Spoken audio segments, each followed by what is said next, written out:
Kita akan lihat rekomendasi Anda ada tidak ya dalam jajaran data grafis yang sudah kami rangkum dari Pak Wawan berikut rekomendasi dari saham perbankan. Kita lihat pemirsa deretan saham pilihan dari Wawan Hendrayana Vice President Infovesa, di antaranya adalah BBCA, Bank Mandiri, kemudian dari Consumer Good ada ICBP dan AMRT. Ini semuanya direkomendasikan buy begitu ya. Nanti mungkin akan kita lihat kembali pemirsa rekomendasi saham pilihannya.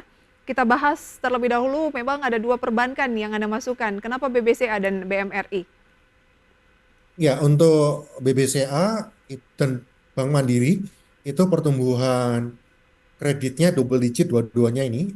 Jadi masih menjadi investor darling untuk sekarang karena diperkirakan juga dengan pendapatan Q2 yang sangat baik, di Q3 mereka juga akan membukukan keuangan yang baik juga. Jadi dua saham ini menjadi pilihan investor ketika mau masuk ke perbankan saat ini.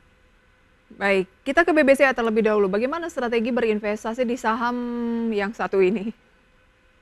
Ya, untuk BBCA memang lebih untuk long term sebetulnya ya, karena ini saham perbankan paling mahal di Indonesia, tetapi meskipun secara valuasi mahal, itu tetap menjadi pilihan dari banyak investor karena dipandang secara fundamental sangat baik, prospek bisnis menjanjikan, dan likuiditas juga sangat baik juga. Jadi untuk BCA, saya sarankan buy, mungkin di kisaran 10.500 ke bawah kalau bisa, dengan target sampai dengan tahun depan itu 11.500 sampai dengan 12.000. Ada peluang ke 11.500 sampai dengan 12.000, berarti level tertinggi baru lagi dong ya untuk BCA ya?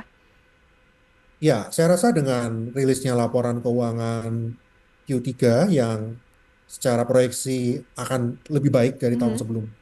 Oke. Dan juga nanti investor akan menunggu full year, kinerja full year ya. Jadi harusnya nanti di sekitar bulan Februari Maret itu BCA akan ada rally lagi. Jadi kemungkinan dia menembus all time high sangat tinggi. Baik, kemungkinan menembus all time high lagi itu sangat tinggi, jadi boleh rekomendasinya adalah beli lagi untuk BBCA. Kalau bisa dapat harga lebih murah dari sekarang di 10.500-an lebih menarik begitu ya. Tuh. Kalau sedang membentuk tren apa secara teknikal Pak Wawan?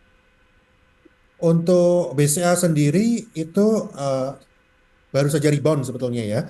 Jadi setelah kemarin sempat terkoreksi bahkan menyentuh 10.200-an, itu sekarang sudah mungkin di 10.700 mungkin saat ini. Jadi sudah mendekati all time high-nya lagi sebetulnya. Jadi tadi saya sarankan ya buy on weakness, bila terjadi koreksi pada BCA Baik, itu kesempatan yang baik untuk beli. strategi yang sama untuk Bank Mandiri? Untuk Bank Mandiri sendiri sama, dia juga bahkan Mandiri reboundnya lebih tinggi karena pada waktu sekitar bulan Juni Juli kemarin koreksinya lebih dalam, tetapi dengan tren penurunan suku bunga dan Bank Mandiri ini cukup agresif dalam melakukan kredit, jadi mereka akan sangat diuntungkan oleh hal tersebut. Ini saya sarankan untuk buy juga itu di bawah 7.000 kalau bisa, tapi di level sekarang pun masih relatif oke. Sekarang ada di level sekitar 7.050-an. Ini masih bisa dilakukan akumulasi beli. Masih bisa dilakukan akumulasi beli dengan target terdekat mungkin Pak Wawan dan juga target price dari Infovesta. Untuk Mandiri sendiri tahun depan kita proyeksikan bisa menyentuh level 8.000. 8.000, ada peluang ke 8.000 ya. Itu dia dua perbankan yang dinilai sangat prospektif saat ini, tapi mungkin lebih menarik kalau beli di agak-agak bawah, begitu ya, lebih murah lagi. Ada Bank Mandiri dan juga BBCA. Ada dua saham rekomendasi lagi yang akan kita ulas pemirsa, berikut juga pembukaan perdagangan sesi pertama di hari Rabu ini. Ketika indeks harga saham gabungan tepat dibuka di teritori positif di 7.646 pemirsa. Nanti akan kita ulas lebih lengkap di segmen terakhir Market Bus. Usai jeda, tetaplah bersama kami.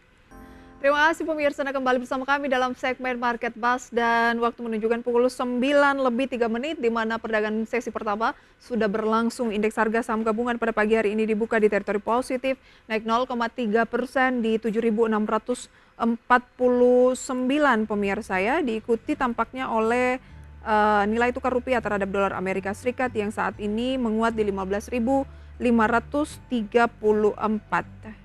Dan kalau kita lihat pemirsa dari Asia juga mulai rata-rata kembali menguat kecuali Nikkei Jepang yang masih turun hampir 2%.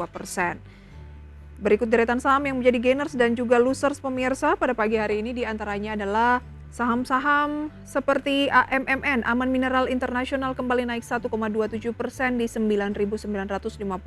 Barito Renewables Energi naik 2% di 6.675. PGEO atau Pertamina Geothermal Energi naik 2% di 1.205. Kemudian Mahaka Radio Integra naik 9% di 72. PTRO atau Petrosi naik 1,74% di 14.650. CTRA Ciputra Development naik 2% pemirsa di 1.395 dan beberapa saham lainnya. Losersnya pemirsa GoTo turun 1,52% di posisi 65. Antam turun 1,26% di 1.580. BSBK, ASA, MPPA, BCIP, KRAS dan beberapa saham lain juga masuk kategori top losers. Pak Wawan, ada highlight khusus dari pembukaan perdagangan pada pagi hari ini dari emiten mungkin? Ya, sesuai ekspektasi ya, saham-saham perbankan mengalami penguatan dan juga indeks bisa dibuka positif tepat menembus resisten di 7650. Jadi kita berharap ya bisa menembus lagi ke atas. Baik, bisa bertahan di 650, ada peluang lebih lanjut untuk naik ke atas. Target berikutnya di posisi berapa, Pak? Ya, 7.700 kita berharap mungkin harapannya bisa ditembus di minggu ini. Baik, 7.000, 700 untuk IHSG. 7.700 minggu ini harapannya bisa tercapai. Oke, masih ada tadi selain BBCA dan Bank Mandiri ada ICBP dan juga AMRT. Mengapa consumer good dan kalau tadi perbankan sekarang pasangannya consumer good ini kan defensif sekali ya Pak ya? Ya, kalau kita lihat program Pak Prabowo, itu beliau mengedepankan salah satunya yang paling besar adalah makan bergizi gratis. Tentunya ini membutuhkan logistik dan saham-saham consumer good itu yang akan diuntungkan dengan program-program beliau ini. Jadi untuk saham-saham consumer good itu bisa dilirik, baik itu dari sisi yang produsennya ICBP maupun yang distributornya Alfamart atau AMRT. Oke, tapi kan IJPP ini lebih identik dengan mie instan ya Pak ya? Kenapa ICBP dari sekian banyak saham-saham di sektor ini? Ya, meskipun bisnis terbesarnya memang mie instan, tetapi eh, ICBP sendiri punya banyak lini produk ya, baik itu susu, baik itu eh, makanan-makanan lainnya. Mhm. Ini bisa menjadi booster juga ketika terjadi makan gizi gratis ya. Beberapa dari konsumsi masyarakat meningkat, ini saham-saham consumer good akan diuntungkan oleh hal tersebut. Baik. 4% penguatannya selama sepekan terakhir, strategi belinya seperti apa di 12.600 pagi hari ini? Ya, untuk ICBP sendiri itu saya sarankan sih coba beli di bawah 12.500 ya. Dengan target terdekat itu menembus ke 13.000 dan kita melihat tahun depan itu paling tidak ada di 13.500 sampai dengan 14.000. Baik. Satu lagi Pak, AMRT. Untuk AMRT sendiri ini sangat diuntungkan oleh pertumbuhan ekonomi di Indonesia, lalu juga shifting dari belanja masyarakat yang tadinya ke hypermarket, itu sekarang banyak pindah itu menuju ke supermarket terdekat. Jadi AMRT yang diuntungkan oleh salah satunya hal tersebut. Jadi dengan fundamental yang baik, lalu juga cash flow yang kuat, lalu beban hutang yang relatif kecil, ya ini AMRT akan sangat diuntungkan ketika program-program Pak Prabowo mendorong konsumsi masyarakat, ya AMRT menjadi di depan untuk menyediakan itu. Baik, laba Alfamart kan tumbuh 11% pada semester 1 2024, diproyeksi full year 2024 ini juga masih akan positif begitu. Tapi kalau dilihat Pak dari sisi pergerakan harga sahamnya dalam sebulan terakhir saja ini sering stagnan ya.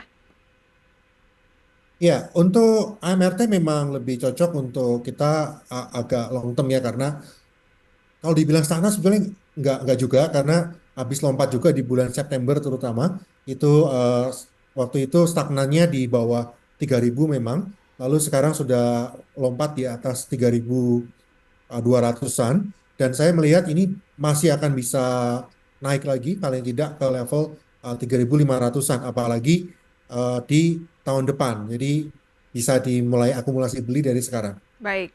Untuk investasi medium to long, AMRT pilihan ada target terdekat 3.500, level tertingginya ya, karena tertinggi sejauh ini masih di 3.400 ya, Pak Wawan. Betul. Baik, ada tidak saham-saham yang Anda cermati yang cenderung agak-agak em, volatile begitu ya, atau saat ini sedang menghadapi euforia biasanya. Nah, ada tidak Pak? Atau Anda memang lebih senang saham-saham yang memang defensif? Kalau saya pribadi sih selalu melihat fundamental ya Mhm. dalam jangka panjang. Tetapi kalau jangka pendek ada juga saham-saham properti sebetulnya yang cukup sedang diminati karena salah satu program Pak Prabowo adalah menghilangkan PPN untuk penjualan rumah, mengurangi pajak pada penjualan rumah. Ini diharapkan bisa meningkatkan penjualan properti di tahun depan. Tetapi ya ini masih wait and see seperti apa program ini akan dijalankan. Tetapi sentimennya sudah terasa dari sekarang di mana sektor properti satu adalah dari suku bunga relatif turun, dua ini ada insentif pajak. Jadi dua hal ini mendorong saham-saham properti untuk naik. Tapi karena ini masih wait and see, kita belum tahu seperti apa implementasinya. Jadi kalau ternyata diundur atau tidak sesuai ekspektasi, sangat mungkin saham-saham properti akan terkoreksi. Jadi hati-hati untuk investor yang mau masuk ke sektor tersebut. Baik, lebih ke spekulatif terlebih dahulu ya, melihat beberapa saham properti hari ini naik lagi, CTRA naik 2%. Kemudian tadi kita lihat juga tampaknya ada ASRI yang juga eh, naik 0,83%, lebih ke spekulatif terlebih dahulu. Sampai ada kepastian mengenai langkah atau kebijakan soal perumahan tadi ya, Pak Wawan ya. Betul. Baik, sayang sekali waktu kita terbatas. Terima kasih banyak Pak Wawan untuk sharing informasi rekomendasinya di pagi hari ini. Sehat selalu untuk Anda, sampai berjumpa kembali. Sama-sama, sehat selalu. Dan pemirsa, keputusan investasi kami kembalikan sepenuhnya ke tangan Anda. Seperti itu ya.